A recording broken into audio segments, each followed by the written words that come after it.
As the final rays of sunset sank behind the international border gates of Mukbai and Tinh Bien of Vietnam, an immense stream of Cambodian people quietly began to change direction.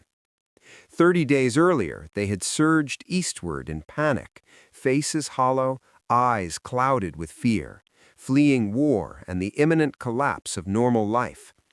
Today, those same people turned westward, heading back toward their homeland of Cambodia. Smiles returned to their faces, tentative yet sincere, and in their eyes flickered a fragile but unmistakable hope. The guns along the Thai-Cambodian border had fallen silent, and ceasefire agreements had finally been signed.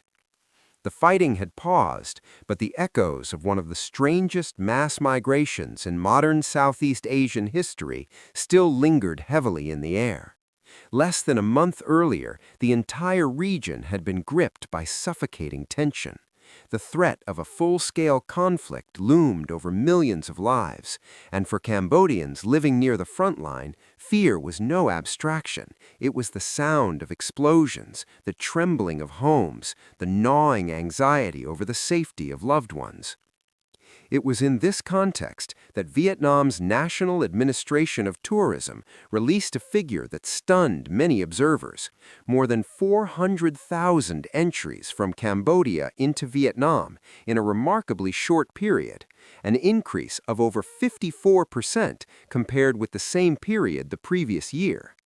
A glaring paradox immediately emerged. Why, amid chaos and bombardment, with homes shaking under artillery fire, were Cambodians seemingly traveling en masse to Vietnam? Had they suddenly become carefree or unexpectedly wealthy? The answer was painfully clear.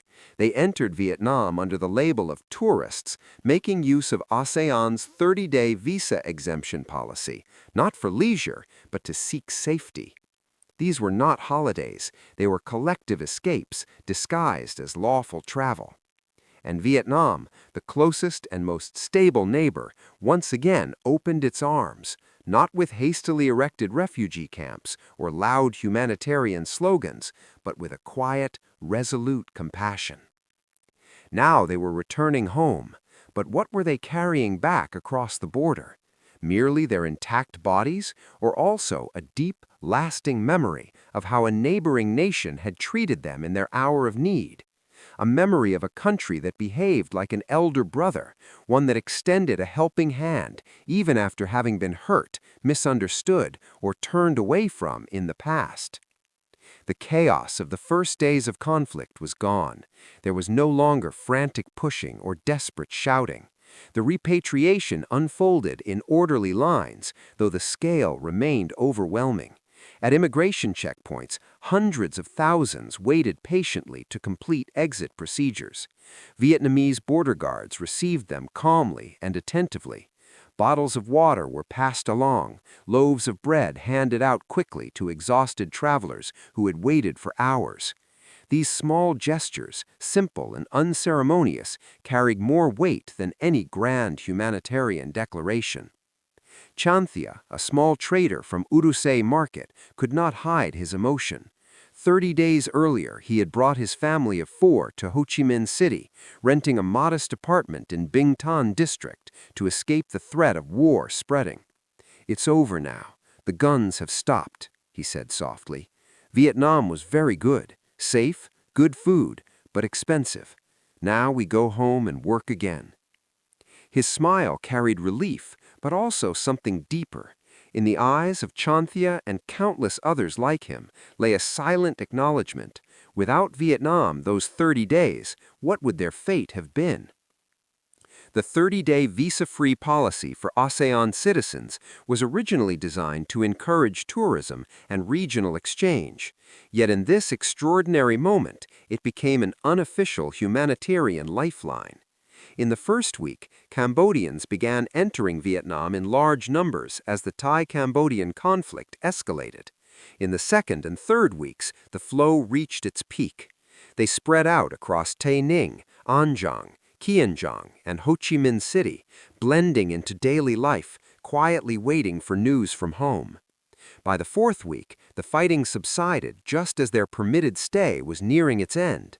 Had the war dragged on longer, Vietnam would have faced an immensely complex legal and humanitarian dilemma over refugee status. But history, or perhaps fate, closed that volatile chapter at precisely the right moment. Why didn't Cambodians flee to Laos, Thailand, or other countries instead? This question has been repeatedly raised by international observers. The answer lies in stark realities.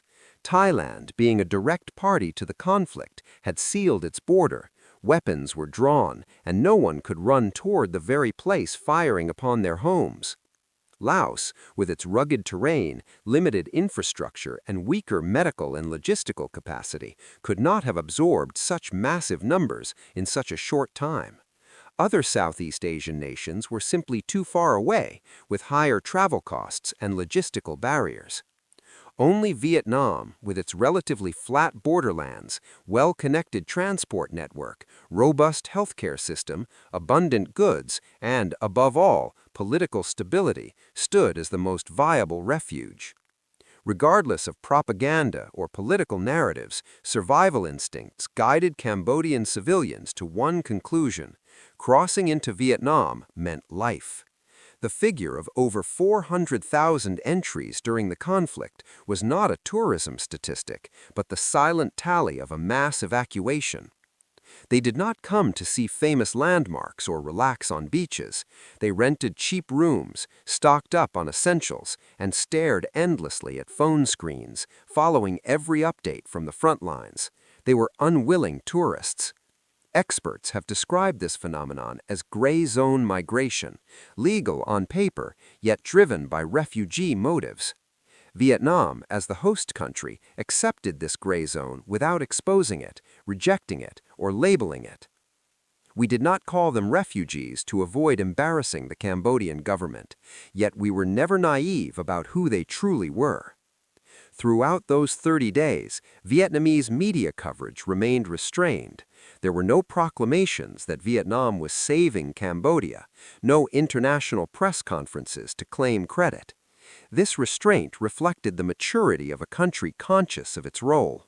Excessive publicity could have inflamed nationalist pride across the border, where anti-Vietnam sentiment has often been exploited for political gain. Instead of speaking loudly, Vietnam acted. Border gates were expanded, personnel reinforced, not to block entry, but to manage flows, maintain security, and provide emergency assistance. Welcoming hundreds of thousands from a conflict zone was an enormous security gamble. Risks of criminal infiltration, espionage, smuggling, social strain, and price volatility were real. Cambodia has long been a hotspot for transnational crime, human trafficking, and drugs. Opening the border meant accepting those dangers, yet Vietnam did so with careful preparation and the quiet sacrifices of security forces, military units, and intelligence services. As Cambodians returned home, many Vietnamese could not help but recall painful chapters in bilateral history. The bloody southwestern border war initiated by the Khmer Rouge, acts of extremism such as flag burnings and attacks on symbols of friendship, and political moves that at times undermined Vietnam's strategic interests.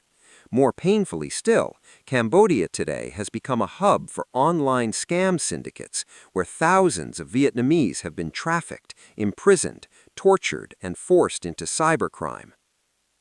It is precisely against this backdrop of contradiction that Vietnam's decision to shelter Cambodian civilians gains its deepest meaning.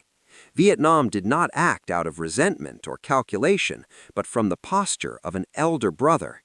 An elder brother may feel hurt or angry, but cannot abandon a younger sibling in distress. The Vietnamese saying, "Strike those who flee, never those who return," is woven into the nation's moral fabric. Beyond humanitarianism, this was also a masterful diplomatic move. The 400,000 people returning home today are 400,000 living witnesses.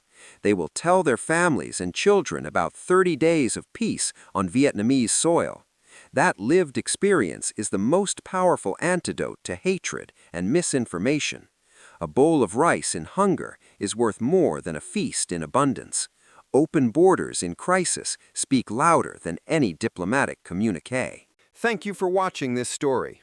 If you found it meaningful, please subscribe, turn on notifications, and share this video. And now it's time to say goodbye. Thank you for staying with Societal Stories.